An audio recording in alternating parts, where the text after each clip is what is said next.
กินหอมเตะดังมาตัวๆเลยแซ่บๆพี่น้องเอาบาทนี้ขั้นตอนสุดท้ายเอาพักลงไปกินข้าวแรงเน้นเลยขาครบเน้นสบายดีเบากอดโค้มอำลำเด้อพี่น้องมาพบกันตอนค่ำมื้อนี้สิมา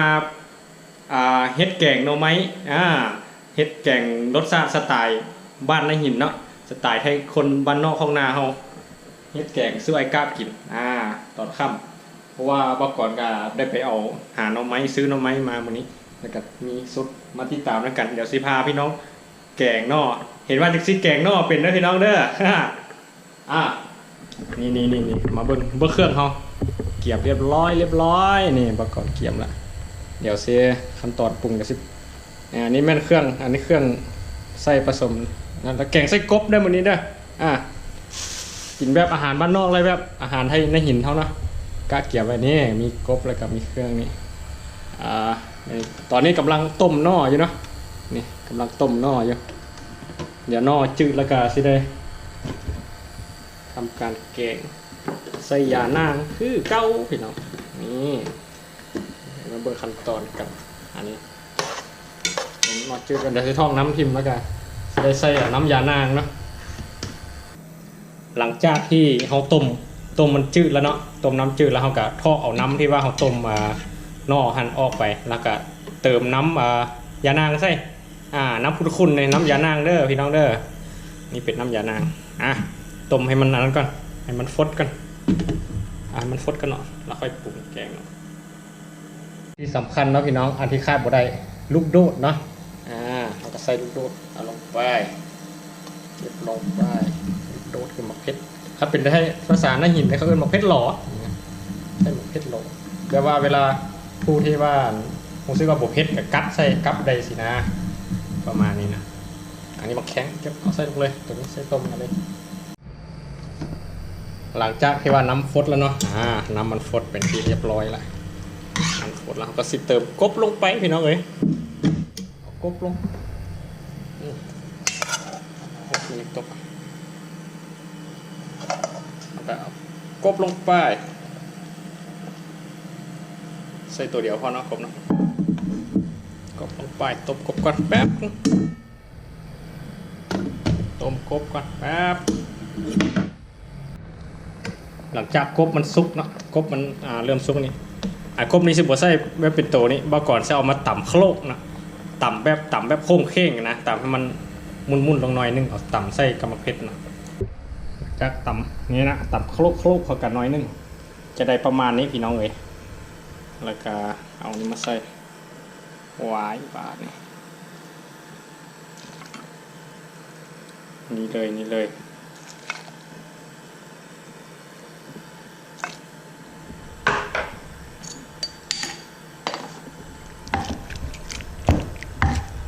อันนี้หมักเพชรนะแล้วก็มีหมักเพชรเกลือแป้งนัวอย่างกันตรงในนี้ก็นี่เลยเอามาจ้ะ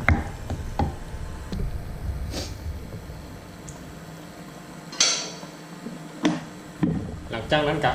เทลงไปเลยพี่น้องเทลงไปเลย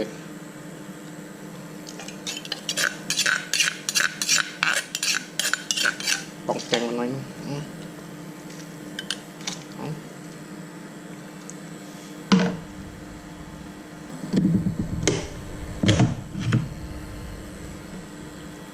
อันที่คาดบ่ได้ของแกงหน่อไม้ก็คือปลาแดกเนาะพี่น้องเนาะมักน้อยใส่น้อยมักหลายใส่หลายพี่น้องปลาแดกขึ้นกับปลาแดกบางบ่อนเนาะบ่ก่อนเขาใส่2 จองสำนี้พอโอ้กินปลาแดกรุนแรงหลายบ้านคนเข้ากันแล้วก็ตามด้วยพวกมากไม้ทั้งหลายมักบวกมักดึกเนาะเอาลงไปเลยโอ้มีพักลอยก็เป็นน้ำมันลงไปเลยพี่น้องลงไปเลยเนี่ยคนเข้ากันบ้าน โอ้กลิ่นเริ่มมาแล้วพี่น้องเอ้ยแซ่บๆเลยวันนี้นะเฮ็ดแซ่บๆเลยพี่น้องเอ้ยเลยอยากติดหมอนยานางเนาะนี่อัดสี่ข้อมันยานางมันฟุ้งขึ้นมาเลยพี่น้องเด้อผมไม่นว่าหมอเปื้อนเลยอ๋อบาดนี่หอมเต้ดังแล้วกินเริ่มมาแล้วกลิ่นหอมพี่น้องเอ้ยกลิ่นหอมเต้ดังมาตัวๆเลยแซ่บๆพี่น้องเอาบาดนี้ขั้นตอนสุดท้ายเอาพักลงไปหอมดอกผักขะแยงเนาะนี่ผักขะแยงจุดยอดเล็กเด็ดแค่นี้ขั้นตอนสุดท้ายเลยนี่ผักขะแยงเนาะพี่น้องเนาะคันบานบอกก่อนนะเพื่อนผักสะแงงนี่นะบาดนอกเลยหอมพี่น้องเลยกินเตะดังตัวมาเด้อกินแรงน้ำกันนะพี่น้องเด้อมากินแรงเด้อแกงนอกแซ่บๆแล้วก็ซีมเบิ้งมาเนี่ย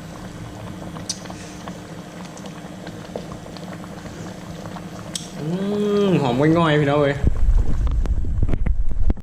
หอมเตะดังพี่น้องเอ้ยเป็นอันสำเร็จเนาะบัดนี้เป็นตะแซ่บวะพี่น้องตะแซ่บวะนี่ใส่กบไปกินบัดนี้มาบัดนี้บ่ได้อันนั้นแล้วเพราะว่าเปิดคลิปตอนแรกๆกับห้องอันนั้นแล้วเด้เปิดคลิปนั่นแหละมาเด้อพี่น้องมากินแรงน้ำกันเนาะกินแกงนอกแกงนอกสไตล์บ้านนายหินฝีมือเบ้ากอดคมอำล่ำเองนะมาเลยพี่น้องเลยเปิดซักนะครับเปิดซักเลยขากบพี่น้องเลยกินข้าวแรงเด้อเน้นเลยขากบเน้นแต่ขออนุญาตผู้บุกกินกบเนาะแต่ละผู้บุกกินกบแบบว่าเบ้ากอดในบ้านนอกกินกบมาแต่น้อยรสชาตินะแซ่บรสชาตินี้บ่ได้กินโดนแล้วเนาะเอาเลย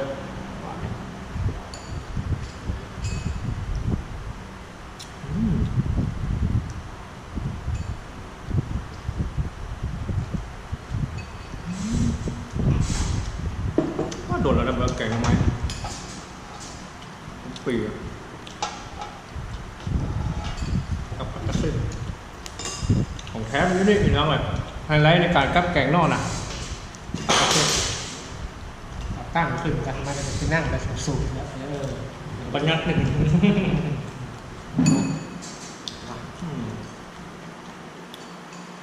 กระดาษยาขอเท่ไว้ก่อนเฮ็ดคือคลิปของลงติ๊กต็อกไปเฮียนแบบไหนเท่กินข้าวไม่ได้เท่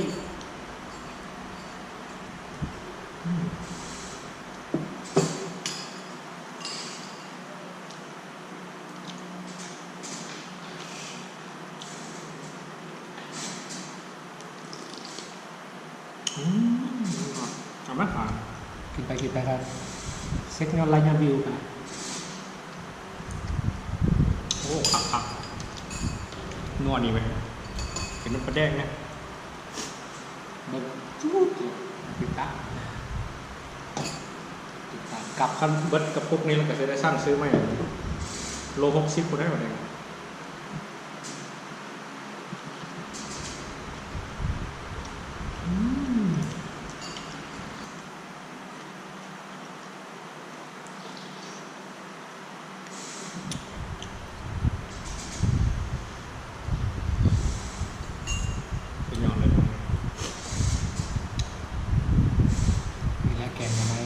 สูตรดั้งเดิมของนายเอง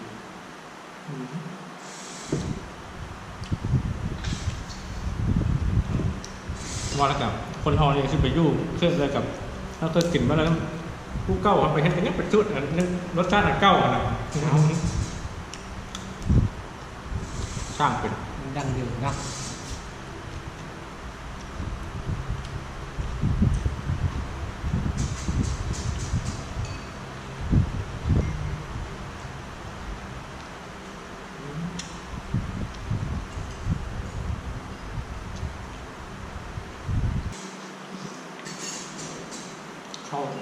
เข้าไปจะกินก็เครื่องระยะขายครับออนไลน์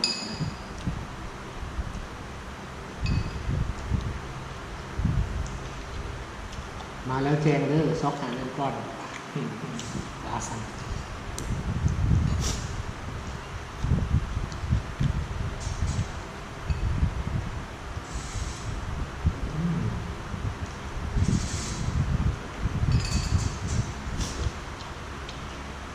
ไม้ละลุกโดดจะน้อยจะได้ลูกค้าออนไลน์เราไปเป็น FC ซ่องเบ้าของใช่เนาะอ่านเดี๋ยวมาแล้วแจ้งเลยอ่านตอบคอมเมนต์ให้ฟัง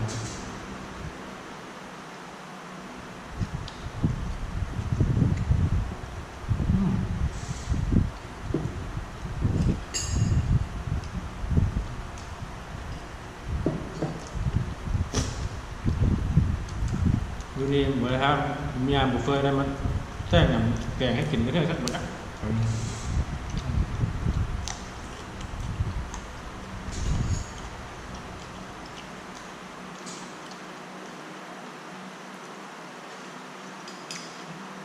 ทุกคนชอบหาในบ้านเนี่ยแม่กินชั่วคราวช่วงทำงานนักๆตอนจากเช้าต่อเที่ยงค่ำได้กิน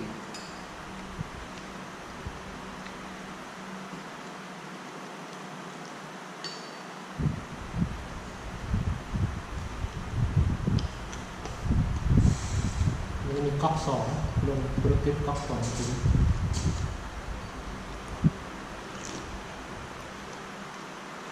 มันลงทุนตอนนี้มันรู้สึกว่ามีอย่างที่จะเสียนะลุยเลย บอกเรื่องของลำบากอย่าเพิ่งไปเรียนเลยโปรเจกต์เลยครับจะกินข้าวออกหน้ากล่องบ้างสมัยนี้กินข้าวกันจะให้มู่เบิ้ง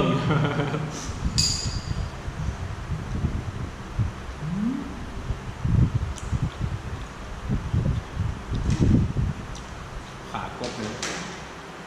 เจาะออกมาเลยก็ขากบขากบ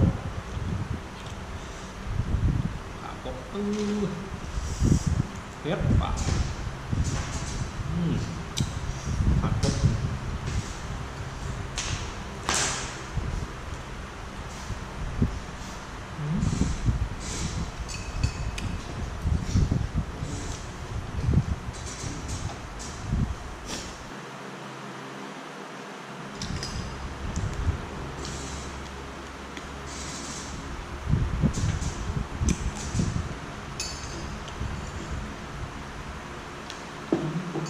สาวอีสานกับ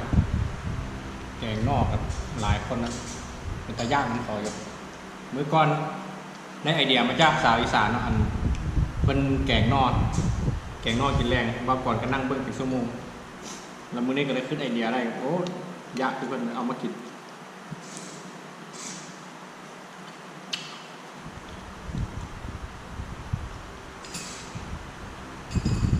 ด่านปากโมงนะมันฝาโมงทำไมว่าถึงปากโมงแล้วมัน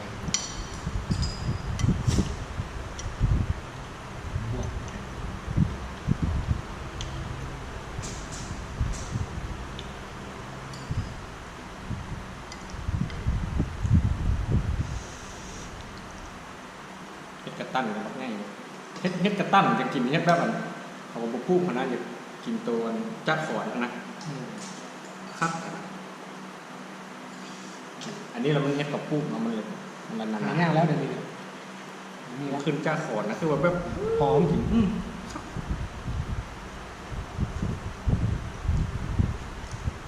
มันจะบนหนามันจะบางๆนะ เห็นไหม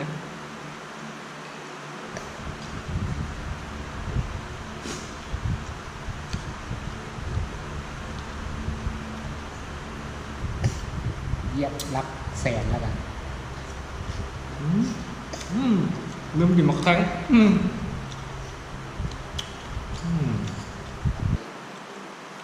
เอาวันนี้สมมาปลาคนละอิ่มละแซ่บหลายพี่น้องเลยแกงนอดรสชาติบ้านเขานะดังเดิมฝีมือเบ้าก่อนโค้มอำลำอย่าลืมติดตามกันนะแล้วเจอกันคลิปหน้า ลาไปก่อนคลิปนี้นะ บ๊ายบายสบาย บ๊ายบา ดี ย